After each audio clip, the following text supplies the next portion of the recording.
আজকে সাপ্তাহিক news garden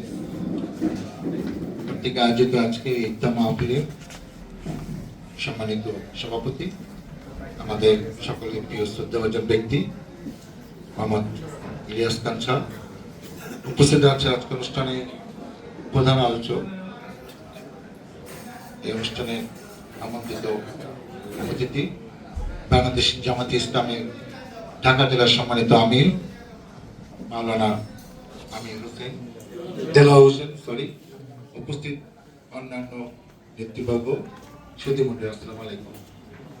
ইফতারের সময় একটা সমস্যা হয় কি, অনেকে অনেক রকম আশা নিয়ে অনেক গণ্যমান্য ব্যক্তিকে দাওয়াত দেয়, কিন্তু আমরা যারা দাওয়াত রক্ষা করি আরো অন্যান্য ব্যক্তিবর্গ, সুধীমণ্ডলী, তারা সেই 10-15-20 মিনিট আগে আমরা সাধারণত চেষ্টা করি সেখানে যাওয়ার।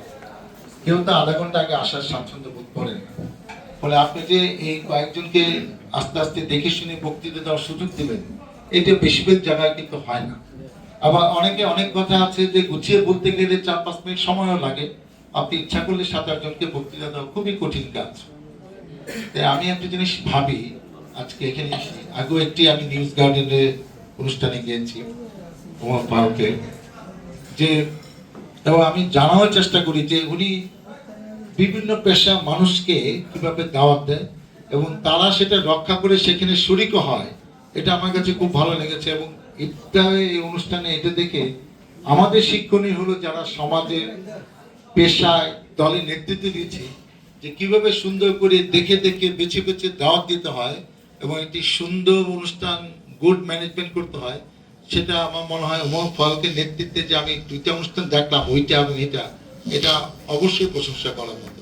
এটা আমরা শিখলাম এবং আমার মনে হয় যারা এরকম নেতৃত্ব দিচ্ছেন তাদের কাজে লাগবে। আমাকে এই 5ই আগস্টের পরে কয়েক মাস আগে একজন বললেন যে ভাই, আপনারা যারা নেতা, তারা যে এইসব বক্তৃতা দেন 10 মিনিট 20 মিনিট, যারা শ্রোতা আছে আমরা কতটুকু শুনি, কতটুকু মনোযোগ দিই, এটা কি আপনি কখনো ভাবছেন? আমি কেন ভাবি নাই, কিন্তু তোমার কি বক্তব্য সেটা বলো। একটা অনুষ্ঠানে 10 জন বক্তব্য দিচ্ছে, 1.5 ঘন্টা নিয়ে অনুষ্ঠান চলতেছে কিংবা 1 ঘন্টা নিয়ে, আর দর্শক আপনাদের কথা শুনছে, এটাকে আপনি মনে করেন, এটাকে আপনি তাদের কাছ থেকে আশা করেন সে আপনার দলের লোক হোক? আমি কোনো আশা করি না। তোমরা কি চাও? আমরা চাই যে 2-3 জন বক্তব্যের দায়িত্বশীল লোক, যাদের কথা আমরা শোনার জন্য আসছি, প্রধান অতিথির কথা আমরা বেশি শুনবো। যে আপনি যদি অন্য লোককে বেশি দেন, তাহলে প্রধান অতিথির জন্য 5 মিনিটে বক্তৃতা শেষ করে দিলে ভালো হবে, কারণ আপনার বক্তৃতাও তো শোনার মতো আমার ধৈর্য নাই। যে এই কথাটা আমার কাজে লাগছে এবং এখন থেকে আমি চেষ্টা করছি, আমি প্রধান অতিথি হই আর যাই হই, আমি 5 মিনিটে বেশি কোথাও বক্তৃতা দেওয়ার প্রয়োজন নাই। আমি মজা করে একটা কথা বলি, অনেক বড় বড় ওই যে গ্যাং মাস্টাররা, কিলাররা বলে, বস ওকে বাড়াবাড়ি করতেছে, ফালাইয়া দে। একটা মানুষের জীবন নিয়ে নিচ্ছে, ফালাইয়া দে। 3 সেকেন্ডে একটা শব্দ বললো, কত বড় কঠিন শব্দ, বলে ফালাইয়া দে। মানে কি করো? ধরে ফেলা। মানে বলে না, প্রশাসন বলে না, ওকে ধরে ফেলাও। কঠিন কঠিন শব্দ বলতেছে 3 সেকেন্ড 5 সেকেন্ড, আমরা বক্তৃতা 10 মিনিট 15 মিনিট কি প্রয়োজন আছে?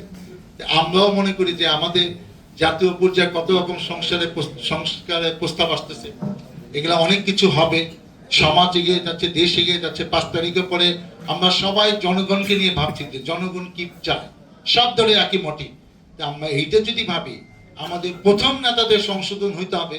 আপনি অনেক বড় নেতা, অনেক কিছু জানেন, 5 মিনিটের সব কথা বলেন, আমরা শুনবো মনোযোগ দিয়ে। আপনার বক্তৃতা 20 মিনিট প্রয়োজন নাই। আপনি আগে সংস্কার হন, সংস্কার হয়ে আপনার 5 মিনিটের বক্তৃতা ডেলিভারি দেখে শিখেন, তাইলে আমরা আপনাদের করবো। সমাজ চেঞ্জ হচ্ছে, রাষ্ট্র চেঞ্জ হচ্ছে, আপনিও চেঞ্জ হন। এখন আমরাও চেঞ্জ হওয়ার চেষ্টা করব, যা বলবো 5 মিনিটের মধ্যে। আজকে আমার এইটাই মূল থিম, আমরা যেন সবাই এটা মেনটেন করি। আপনারা ভালো থাকেন, সুস্থ থাকেন। আগামী দিনে অনেক কাজে আপনাদের সাথে, আপনাদের পাশে থেকে সমাজের, দেশের, এলাকা মঙ্গল করবো, এটাই আমাদের মূল লক্ষ্য। আল্লাহ হাফেজ।